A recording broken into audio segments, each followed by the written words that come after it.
The Bible is indeed a fascinating book with intriguing stories and profound ideas that could satisfy curiosity for many lifetimes.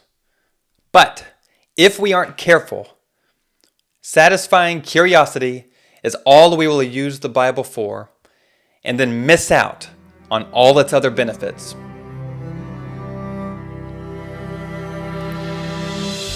People misuse the Bible in many ways and for many reasons. In recent posts, I've addressed how heaven-aimed Christianity causes people to misunderstand and therefore misuse the Bible. Heaven-aimed Christianity purports that God made us for heaven and sent Christ to save us and to take us to heaven to live with Him there, with Him forever, without ever living on something like an earth. That chasm between life right now and what life will be like causes immense confusion about what it means to follow Christ right now.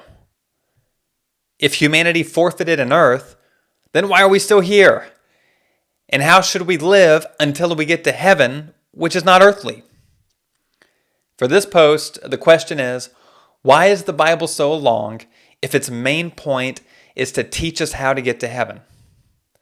Heaven-aimed Christianity misconstrues the answer to that question. How? Well, God must have given us the Bible for more than giving us the gateway to heaven. Why else would it be so long and contain all its fascinating stories and ideas? So once we know how to get to heaven, and that info takes only about 2 minutes to learn, what then do we do with the Bible? Let it collect dust? Surely not. Surely the Bible is more useful than being a dust collector. Heaven-aimed Christians know this instinctively. So in good faith, they put the Bible to use, but their heaven-aimed assumptions lead them astray in that use. Here's another way heaven-aimed Christianity leads folks astray. You ready? Assuming God made us for heaven tempts people to use the Bible as nothing more than an escape. Assuming God made us for heaven tempts people to use the Bible as nothing more than a fanciful distraction, something to make the time pass, useful for nothing more than scratching the itch of our curiosity. Okay, what does this look like? I often see this happen in 3 ways. First, people read the Bible in order to glean mysteries about God and this world from it. Did some obscure statement in Ezekiel foreshadow World War I? Did Jesus predict the AIDS virus in Revelation chapter 2? If you lay out the Bible in a scroll-like fashion with 30 lines and each line having only 30 letters, and then you take the 5th and 17th letter of each line, then you'll find the date of the end of the world. Right? Do you see what I mean? People do that. The emphasis is less on what the Bible plainly says and more on what you can creatively make it say. Second, people read the Bible only to understand its history. What really happened?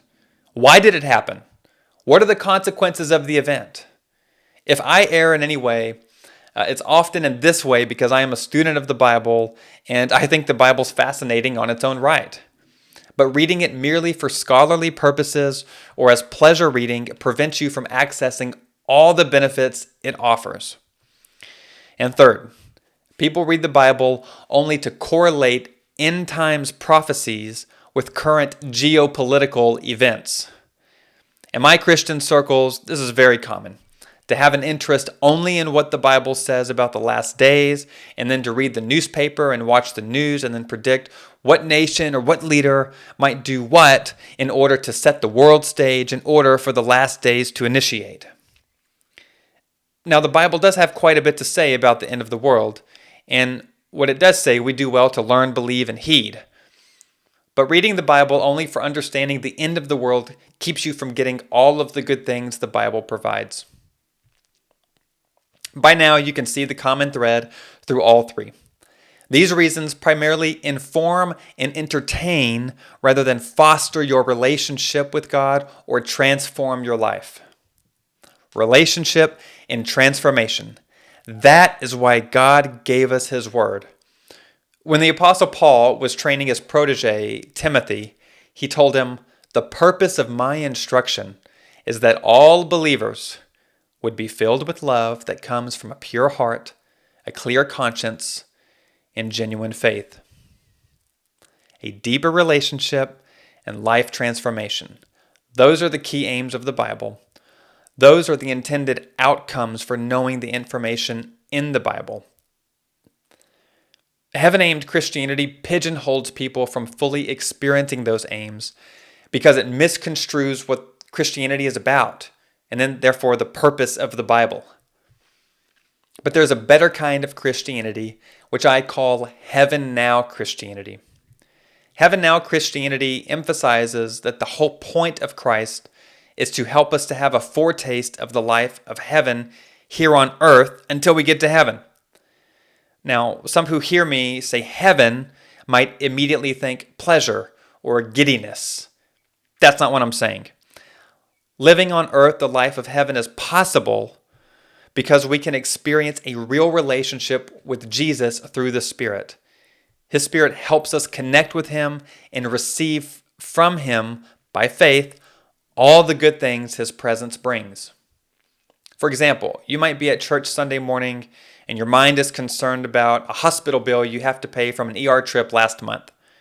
While in worship, you begin to hand your stress and worry over to God, who takes it from you and calms your heart by assuring you that he is in control and that he will take care of you.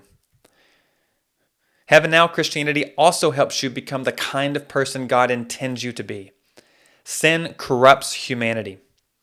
The Spirit helps you overcome sin and vice and live a life of character, a life of virtue, so that you can begin to be the person right now that you will one day be in heaven, morally flawless, spiritually perfect.